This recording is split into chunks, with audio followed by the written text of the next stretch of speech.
आइए सर, तो यहाँ पर 2021 का एक क्वेश्चन आया था, तो इसको देख लेते हैं हम लोग। बोला गया from the following information of mister आगे बढ़ते हम लोग। From the following information of mister Tala Patra prepare trading account profit and loss accounts for the ended. आपको बोला प्रिपेयर ट्रेडिंग पीएल बनाने बोला है लोग। अच्छा, ट्रेडिंग पीएल बोलेगा मतलब समझ लीजिए, मुझे यहाँ तक जहां तक लग रहा है, अब इसमें क्या क्या डिटेल्स हो सकता है। देखो क्या दिया हुआ, जीपी दिया हुआ 33.33%, यानी 13 है मतलब 33.33% है, इसको हम लोग बोलते हैं। नेट प्रॉफिट आपको 25% ऑफ टर्नओवर के ऊपर बोला हुआ है। नेट प्रॉफिट जो है, टर्नओवर का मतलब होता है सेल, ठीक है, यानी revenue for operations. Current liability stock turnover ratio बोला हुआ। देखो पुराने जमाने में, देखो अभी तक लेटेस्ट में ना 2021 में ना वो लोग पुराने नाम यूज कर रहा है, इन्वेंट्री टर्नओवर रेशियो नहीं बोल रहा है लोग। पर अब से अगर इन्वेंट्री टर्नओवर रेशियो बोले तो चकित मत होइएगा, क्योंकि आपको वही स्टॉक टर्नओवर रेशियो को ही इन्वेंट्री टर्नओवर रेशियो बोलते हैं हम लोग। तो स्टॉक टर्नओवर रेशियो कितना बोला, 10 टाइम्स बोला हुआ। तो इसका फॉर्मूला क्या है आपको पता होना चाहिए। Current liability by current external liability, ये एक बोला हुआ है, तो इसके हिसाब से देखा जाएगा।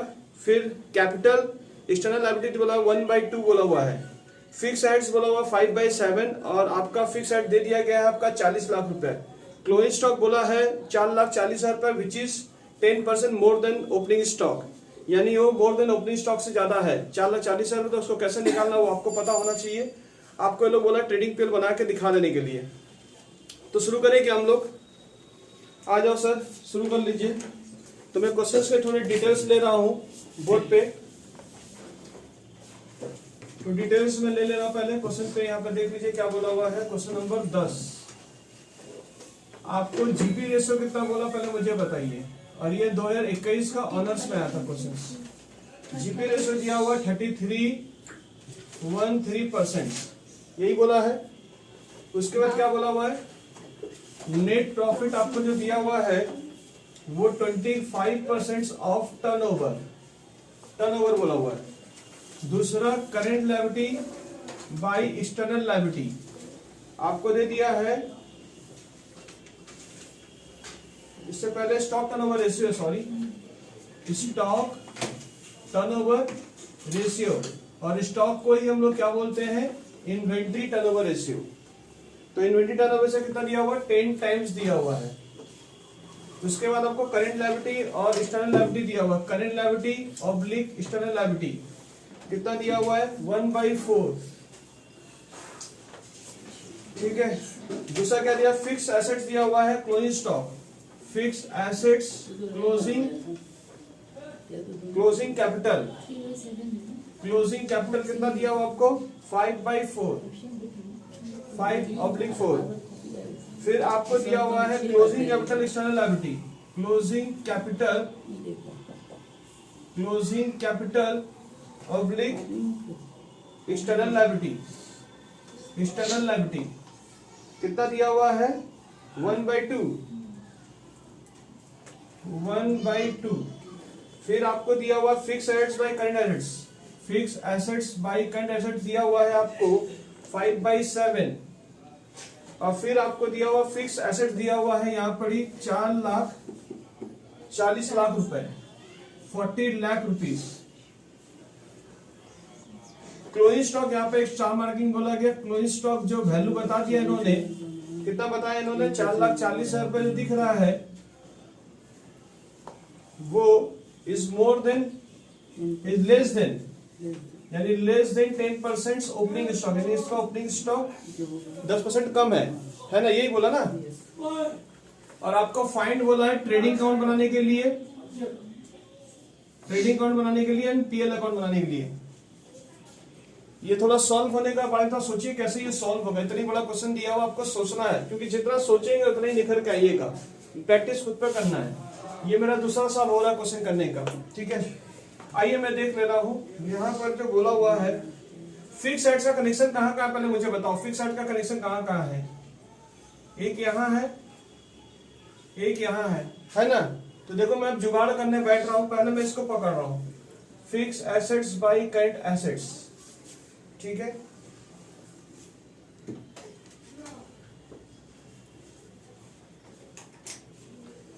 इज इक्वल टू कितना बोला हुआ है, तो इसका फॉर्मूला क्या होगा, फिक्स एड बाई, तो आपका ये फिक्स एड कितना है, 5/7 फिक्स साइड आपका कितना है 40 लाख रुपए, सीए है। करके बताओ कितना आ रहा, डायरेक्ट करके के फिगर बताओ, ठीक है। इससे क्रॉस होगा, फिर इससे मल्टीप्लाई करके डिवाइड करके, एटलीस्ट जगह नहीं है, जल्दी से बताओ सीए कितना आएगा। तो 40 लाख से इंटू 7 डिवाइड बाई 5, 56 लाख आपका सीए आ जाएगा। कोई डाउट? सीए निकल गया। और क्या निकाल सकते हो बोलो ना साहब, और क्या निकाल सकते हो? एक्सटर्नल लायबिलिटी का मतलब होता है non current liability. External liability का मतलब क्या होता है, ठीक है। अब देखो यहाँ पर देखो क्या होगा, एक तो क्लोजिंग कैपिटल के साथ, एक देखो यहाँ पर क्लोजिंग कैपिटल, अगला मैं चर्चा कर रहा हूँ इसके ऊपर। अब अगला चर्चा closing capital by fix asset, कहीं और भी है क्या? हाँ sir, fix assets by closing capital कितना है?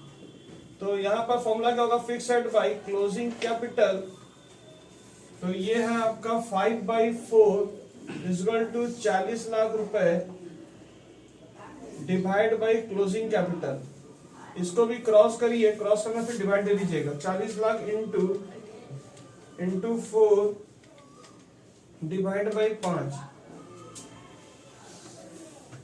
32 लाख रुपए।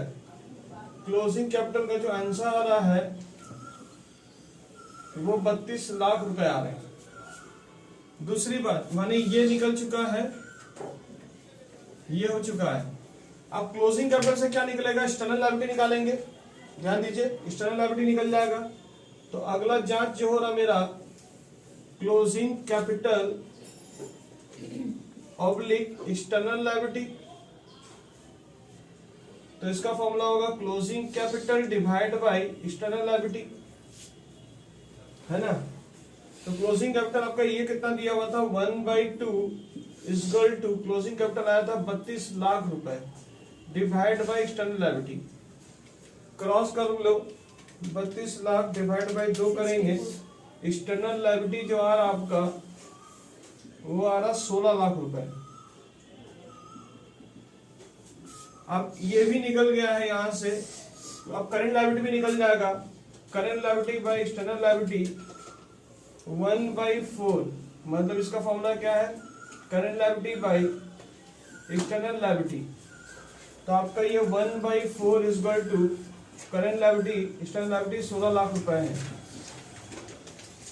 तो 16 लाख इंटू 1 डिवाइड बाय, यानी करेंट लायबिलिटी आएगा कितना, थोड़ा बताएंगे आंसर, डिवाइड बाय 4 करके आंसर आएगा 4 लाख रुपए। यहां तक पहले कॉपी कर लो आप लोग।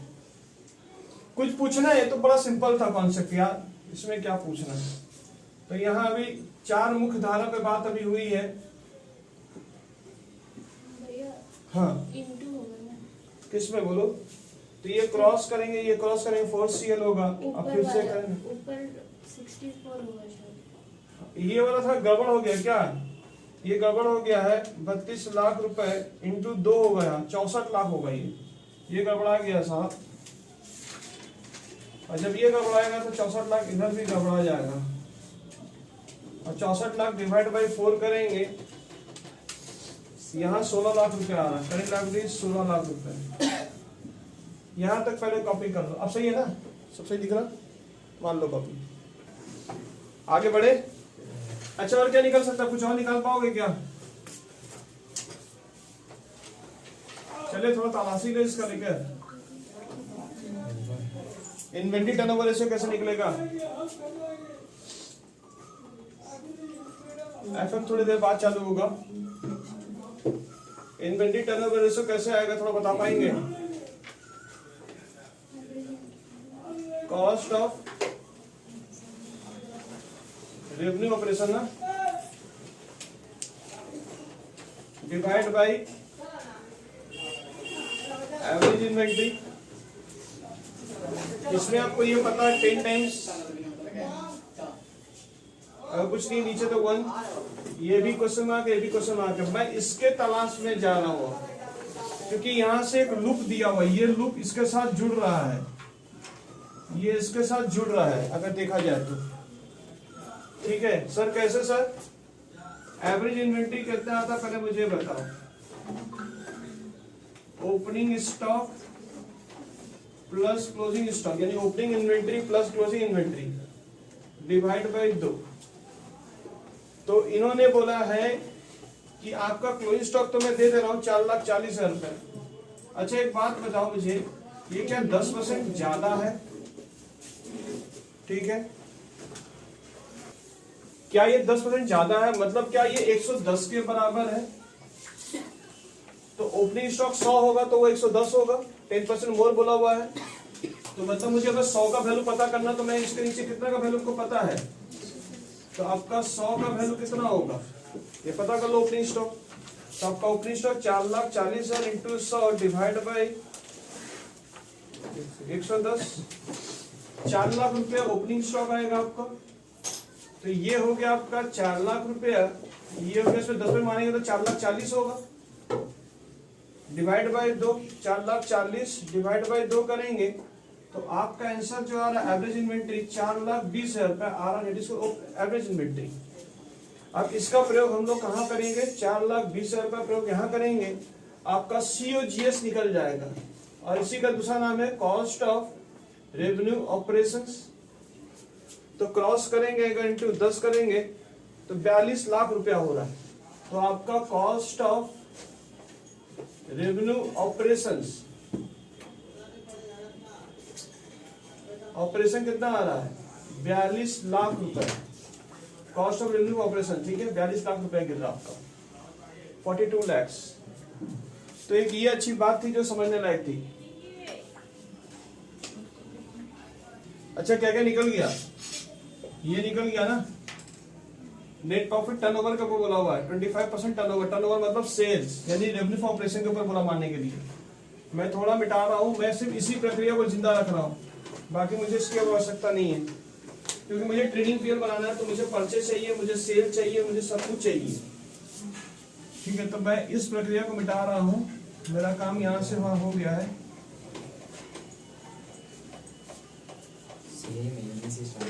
अच्छा एक बात बताओ मुझे, एक बात जानना चाहता हूं मैं आप लोगों से। हाँ सर बोलिए। COGS कैसे आता है, cost of revenue for operation कैसे आता है? अगर ये मिसिंग रहा तो कैसे आएगा? इसका फॉर्मूला क्या है? इसका फॉर्मूला है COGS का मतलब क्या, इसका दूसरा नाम क्या है? Cost of revenue operations. इसका फॉर्मूला क्या है? सेल माइनस जीपी, यही है ना? तो मुझे एक बात बताओ, आपका जीपी कितना परसेंट है? जीपी 33.3% है और ये 100 के बराबर होगा, क्योंकि परसेंट मतलब ये 100 होगा और इसमें प्रॉफिट आपने इतना लगाया होगा तभी तो 33.13% से दिख रहा। तो ये कितने का वैल्यू दिखेगा? थोड़ा माइनस करके देख लो, कैलकुलेटर में ऐसे माइनस होगा 100 माइनस 33 ऐसा सर क्यों कर रहे हैं, ऐसे बदमाशी क्यों कर रहे हैं? बदमाशी इसलिए कर रहा हूं, ऐसा कुछ समथिंग कुछ ऐसा फ्रैक्शन नंबर आएगा। मतलब ये जो है COGS का वैल्यू कितना का वैल्यू दिख रहा है? COGS कितना आया था आपका? जस्ट अभी 42 लाख रुपए आया था। तो 42 लाख रुपए आपका ये वैल्यू है, तो ये वैल्यू कितना होगा, ये वैल्यू कितना होगा? आपको अगर 66.65 का परसेंट का वैल्यू पता है तो 100 का कितना होगा, ये कितना होगा निकाल लीजिए। समझे क्या बोले हम लोग, क्या बोलना चाह रहे हैं हम लोग? तो सेल रेवेन्यू ऑपरेशन कैसे निकालेंगे आप? तो आपको किसका फिगर अभी चाहिए? 100 का चाहिए। तो आपको ये फिगर आपको पता है, तो 42 लाख रुपए का मुझे सेल का फिगर चाहिए, तो मैं 42 लाख रुपए लिखूंगा डिवाइडेड बाय 66.666 करके जो परसेंट है कर लीजिए और इनटू क्या करेंगे आप, इसका आंसर चाहिए आपको। तो 42 लाख रुपए इंटू 100 डिवाइड बाय 66 जब तक कैलकुलेटर में बटन तब तक मारते रहिए।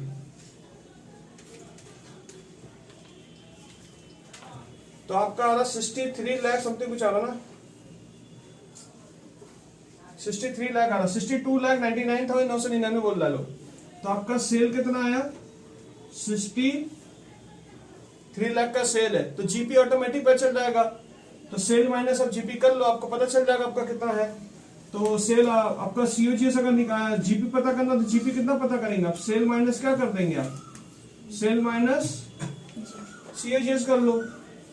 तो सेल कितने का? 63 लाख का अगर ये है और माइनस COGS कर लेंगे तो कितना आएगा आपका?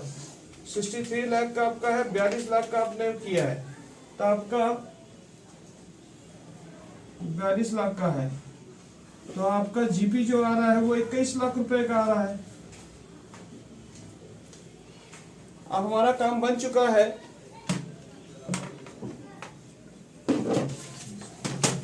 अब मैं इसी फिगर को छोटा, आइए साहब ट्रेडिंग बना लीजिए जल्दी से। ट्रेडिंग अकाउंट्स में यहां पर ओपनिंग स्टॉक कितना थोड़ा बताएंगे, 4 लाख रुपया। परचेस का पता नहीं है, परचेस निकल जाएगा। सेल पता है 63 लाख। क्लोजिंग स्टॉक पता है 4,40,000 रुपए।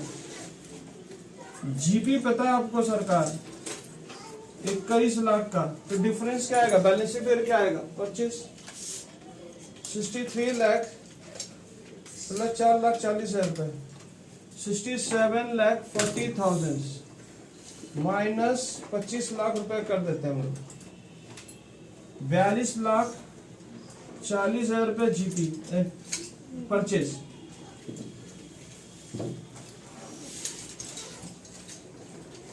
अब आपके इस जीपी को ट्रेडिंग पीएल बोला था बनाने के लिए, तो 22 जीपी को बीडी करेंगे और 21 लाख यहाँ डाल देंगे।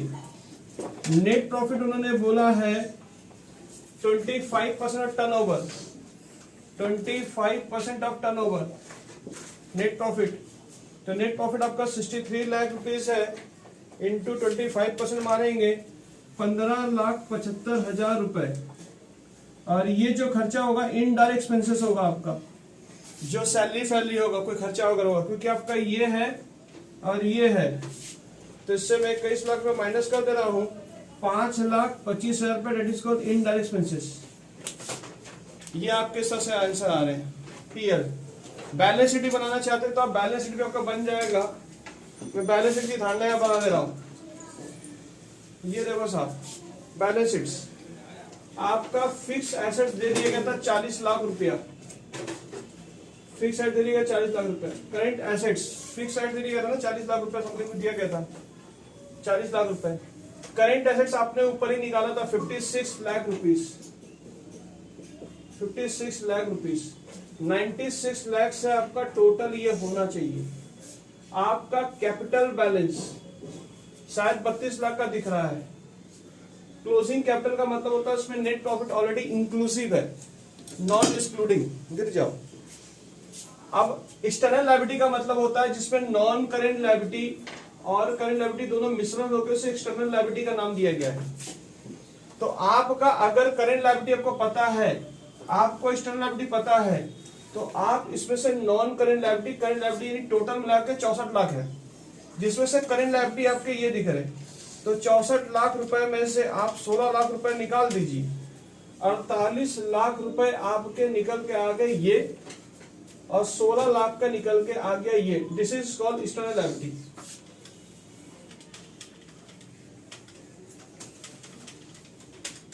$96 लाख का टोटल, 96 लाख का total. This is your tally answer. ये टी से पे बनाया गया। अब अगर तुम्हें चेष्टा करना शेड्यूल 3 के हिसाब से बनाना, अगर शेड्यूल 3 के हिसाब से बनाने का मन करे किसी को, that is for revenue for operations. ये आ गया टोटल आपका रेवेन्यू फॉर ऑपरेशन, ये आ जाएगा। अभी आपको कर लो मैं इसका, फिर उसके शेड्यूल 3 के हिसाब से भी दिखा दूंगा मैं इसको। तो जिनको देखना हो शेड्यूल 3 के हिसाब से भी देख सकते हैं। प्लीज कॉपी कर लीजिए इसको। अब इसी फॉर्म को मैं शेड्यूल 3 के हिसाब से दिखाना चाहता हूँ चीजों को लेकर, तो मैं शेड्यूल 3 के हिसाब से भी आंसर दे दूंगा आपको। ये देखिए साहब, ये ट्रेडिंग पीएल को, इसको थोड़ा ध्यान सुनिएगा, इसको एसपीएल में कन्वर्ट कर दीजिए सरकार। मैं आपसे ये चाह रहा हूं, क्या कन्वर्ट करने का पावर है आप में? हाँ सर, बिल्कुल पावर है। ऐसा मत बोलो पावर नहीं है, भरे पूरे हैं पावर से सर। एसपीएल, क्या सर एसपीएल को सर क्या कर सकते हैं? हाँ सरकार, पहले आप इनकम को लेते थे, देखो ये लोगे रेवेन्यू फ्रॉम ऑपरेशंस। कितना रुपया आपका रेवेन्यू फ्रॉम ऑपरेशन कितना है? 63 lakh rupees. Other income question में नहीं है सरकार, यानी पीएल में कुछ भी क्रेडिट साइड अदर इनकम नहीं दिख रहा आपका। तो अदर इनकम डैश है। टोटल इनकम कितना हुआ, दिस इज कॉल्ड 1 नंबर, ये 2 नंबर और 3 नंबर था, आप इसे बोलते थे टोटल इनकम। बोलो हाँ या ना, यही करते थे। अब इसमें आप चौथी पॉइंट को रिकॉर्ड करते थे जिसका नाम था एक्सपेंसेस। एक्सपेंसेस कितना, कॉस्ट ऑफ मटेरियल कंज्यूम, माने जो परचेस है आपका, कितना का परचेस किए हो, 42,40,000 रुपए। आपका दूसरी point change in inventory. Inventory 4 lakh था, 4,40,000। इन्वेंट्री का नोट्स बनाते थे आप लोग शायद,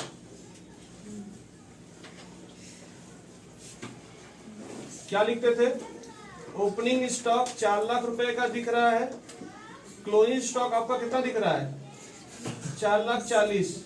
40,000 से नेगेटिव दिखेगा, 40,000 रुपए से नेगेटिव दिखेगा, यही करते थे साहब। उसके बाद आपके ये खर्चे हो गए, जीपी का कोई रोल नहीं है हमारे यहाँ फिलहाल। अब आपके अदर एक्सपेंसेस, डिप्रेसिएशन नहीं बोलकर अदर एक्सपेंसेस बोल के डाल दीजिए 5,25,000 रुपए। टोटल खर्चा जोड़ो कितना हो रहा, टोटल खर्चा जोड़िए,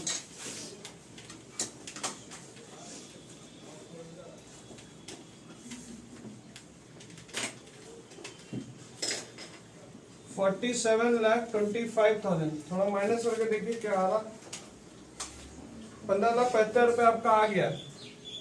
इसका नाम क्या देते, प्रॉफिट बिफोर टैक्स, यही था ना, 15,75,000 रुपए। ये आपका एसपीएल बन गया। Now we have balance sheets. आइए बैलेंस शीट भी मैं फॉर्म में दिखा देना आपको। अच्छा, ये इतना सेवा में कर रहा हूँ क्वेश्चंस के लिए, क्यों कर रहा हूँ, ताकि आप पूरी जानकारी ले सको। मांगा यही था, पर मैं चाह रहा हूं कि अगर नए फॉर्म में कुछ मांग लिया तो तुम्हारे पास जवाब रहे सब चीज का, ठीक है। इक्विटी एंड लायबिलिटी, जिससे पहला भाग लिखेंगे आप share holder fund. Share holder fund में आप लिखेंगे शेयर्स कैपिटल, जिसे आपने क्लोजिंग कैपिटल के नाम से भी जान रहे हो, 32 लाख रुपए। उसके बाद आप दूसरा नंबर पॉइंट जो देंगे वो है नॉन करेंट लायबिलिटी। इसका प्रयोग नहीं होगा, अभी आप मिटा दे रहा हूँ, ठीक है, क्लोजिंग स्टॉक को मिटा दे रहा हूँ। नॉन करेंट लायबिलिटी आपका एनसीएल अभी आपने जस्ट निकाला था 48 लाख रुपए। उसके बाद आपने तीसरा नंबर भाग में करेंट लायबिलिटी दोगे 16 लाख रुपए का, 96 लाख आप बोल रहे हो सरकार, 96 लाख ले लीजिए। इसके बाद आप एसेट साइड में एंट्री करेंगे, जिसमें नॉन करेंट एसेट्स लेंगे, जिसमें फिक्स एसेट्स का रोल लेंगे 40 लाख रुपए का, करेंट एसेट्स का रोल लेंगे 56 लाख रुपीस का, 96 लाख का आपका टोटल दिख रहा है। जिनको नहीं दिख रहा मैं वॉइस भी बोल रहा हूँ, वॉइस से सुनते हुए चलेंगे। तो ये नॉन करेंट लायबिलिटी हो गया है, ये करेंट लायबिलिटी हो गया, और ये बैलेंस शीट्स का डेट हो गया।